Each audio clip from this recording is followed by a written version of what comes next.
The country surrendered control of the essentials: housing, water, energy, transport, and left people exposed to higher costs. That in turn led to the concentration of more wealth and power in the hands of fewer people and fewer places. Large parts of Britain were deindustrialised without the power to set new ambitions for themselves. We'll come to Nigel Farage's speech at CPAC a little later. James, I'll get your take on that then. But your thoughts about what I took to be just a bunch of empty socialist Labour caricature cartoon claptrap without detail, just a load of kumbaya rubbish that seems to suggest if we have more mayors everything will be better. But the most extraordinary thing for me, having lived through both decades, was his contention that the 1970s were fantastic. And then along came the 1980s and we screwed it all up. Now, I lived through both of those decades, as I just told you. And let me tell you, the 1970s were the most depressing years, not only of my life, but probably, of modern British history, because of much too much union power, lousy, weak Labour governments making bad decisions and terrible economics. This country was reduced to its knees and became, as they called it, the sick man of Europe. That was a great decade, according to Andy Burnham. Then along came Margaret Thatcher, who took this country by the scruff of the neck and turned it around, destroyed union power because it had to be destroyed, and turned this depressing landscape into a country of soaring.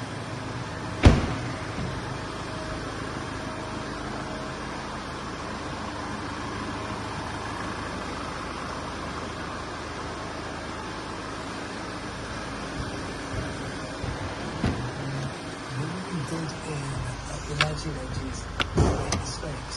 And not only that kind of view,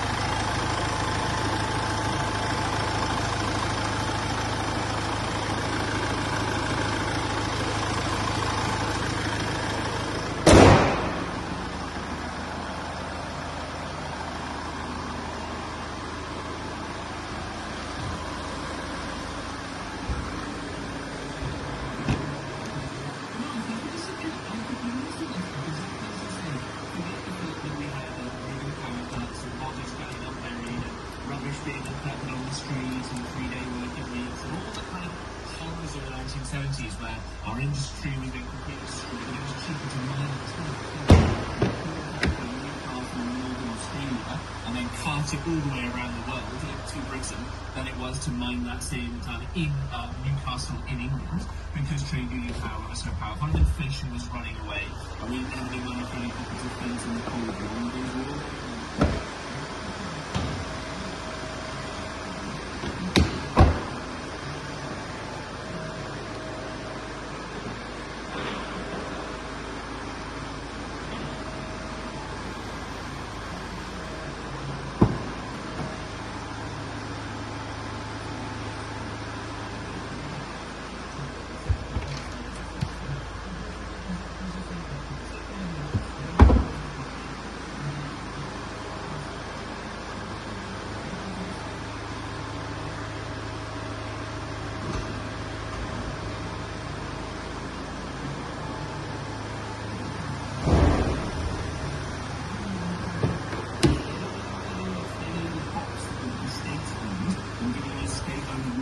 state-built car and all the rest of it.